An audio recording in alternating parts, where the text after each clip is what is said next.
Hi అండి అందరికీ welcome to Maharashtra కోడలు వ్లాగ్స్. అందరు ఏం చేస్తున్నారు, బాగున్నారా? ఈరోజు అయితే సొరకాయ పప్పు చేసుకుందామండి. చుట్టుపక్కల చూసే వాళ్ళకు ఏమనిపిస్తుందో తెలియదు, కానీ చూసే వాళ్ళకి ఎలా అనిపిస్తుందంటే మనం ఏదైనా ఒక పని స్టార్ట్ చేసామంటే ఏదో ఇలా వీడియో తీసి అలా పెట్టేస్తే డబ్బులు వచ్చేస్తున్నాయన్న ఫీలింగ్ ఉంటుందేమో. చేసే వాళ్ళకి తెలుస్తుంది కదండి ఆ కష్టం విలువ ఏంటిదో.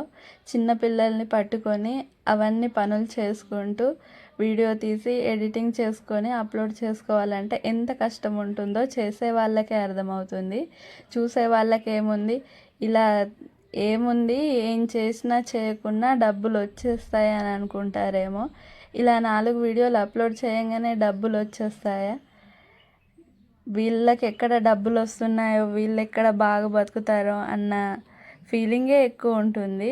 కష్టపడే వాళ్ళకి లేనిది చూసే వాళ్ళకే నొప్పి ఎక్కువ ఉంటుంది. దేనికైనా ఎవరైనా బాగా బతుకుతున్నారంటే చూసి సంతోషపడాలి, కానీ వాళ్ళు బాగా బతుకుతున్నారు, వీళ్ళు బాగా బతుకుతున్నారని ఏడుపు ఎందుకో అసలు అర్థం కాదు. అందరూ బాగుండాలి, అందులో మనం ఉండాలని కోరుకోవాలి, కానీ చేసేవారిని చూసుకుంటూ ఏదో ఒకటి మాట్లాడుతుంటే వాళ్ళకు కూడా బాధ అనిపిస్తుంది కదా. వాళ్ళు మిమ్మల్ని ఏమనకుండా వాళ్ళ పనేదో వాళ్ళు చూసుకుంటూ వెళ్ళిపోతున్నప్పుడు మీరు కూడా చూసి చూడనట్టు వదిలేసుకోవాలి.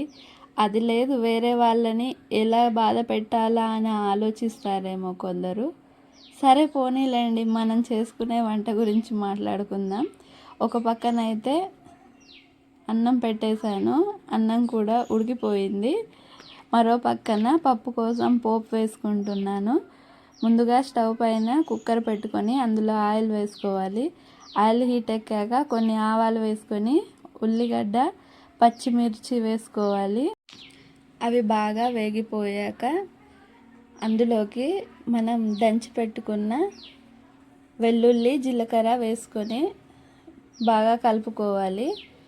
మొత్తం వేగిపోయాక అందులోకి టమాటా వేసుకోవాలి. టమాటా కూడా వేసుకొని బాగా కలుపుకోవాలి. మనకి టమాటా కూడా వేగిపోయాక అందులోకి కొద్దిగా పసుపు వేసుకోవాలి, తగినంత కారం, కాస్త ఉప్పు వేసుకొని బాగా కలుపుకోవాలి. మనకి టమాటాలు కాస్త మగ్గిపోయాక అందులోకి కట్ చేసి కడిగి పెట్టుకున్న సొరకాయ ముక్కలు వేసుకొని బాగా కలుపుకోవాలి. అవి కాస్త మగ్గిపోయేదాకా మూత పెట్టుకొని మగ్గించుకోవాలి. కాసేపటి తర్వాత మూత తీసి మరోసారి కలుపుకొని అందులోకి మనం ముందు నానబెట్టుకున్న కందిపప్పు వేసుకోవాలి. పప్పు నేను అరగంట ముందే నానబెట్టుకొని పక్కన పెట్టుకున్నాను. పప్పు కూడా వేసుకొని బాగా కలుపుకోవాలి. అందులో కొంచెం చింతపండు నానబెట్టుకొని చింతపండు పులుసు కొంచెం పోసుకోవాలి. మనకి పప్పుకి సరిపడా వాటర్ పోసుకొని కుక్కర్ మూత పెట్టేసుకొని ఒక 2 విజిల్స్ రానివ్వాలి. 2 విజిల్స్ వచ్చాక మనం కొద్దిసేపు ఉంచుకొని ఆవిరిపోయాక మనం మూత తీసుకొని చూస్తే మనకి పప్పు, సొరకాయ ముక్కలు కూడా బాగా ఉడికిపోతాయి.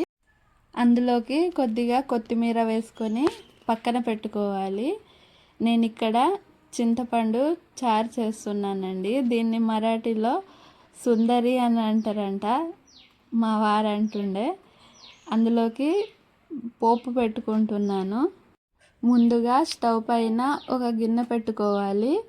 అందులో కొంచెం ఆయిల్ వేసుకొని ఆయిల్ హీట్ ఎక్కాక కొన్ని ఆవాలు, ఒక 2 పచ్చిమిర్చి, ఉల్లిగడ్డ వేసుకొని బాగా వేపుకోవాలి. అందులోకి జీలకర్ర, వెల్లుల్లి పేస్ట్ వేసుకొని పచ్చివాసన పోయేదాకా బాగా కలుపుకోవాలి. పచ్చివాసన పోయాక అందులోకి మనం ముందుగా చేసి పెట్టుకున్న చింతపండు చారు వేసుకోవాలి. మనకి కావాల్సినంత వాటర్ పోసుకొని అందులోకి సరిపడా బెల్లం వేసుకొని బాగా మరిగించుకోవాలి. మనకి పప్పు కూడా రెడీ అయిపోయింది. మా ఛానల్ మీకు నచ్చినట్లయితే లైక్ చేయండి, షేర్ చేయండి, సబ్స్క్రైబ్ చేసుకోండి.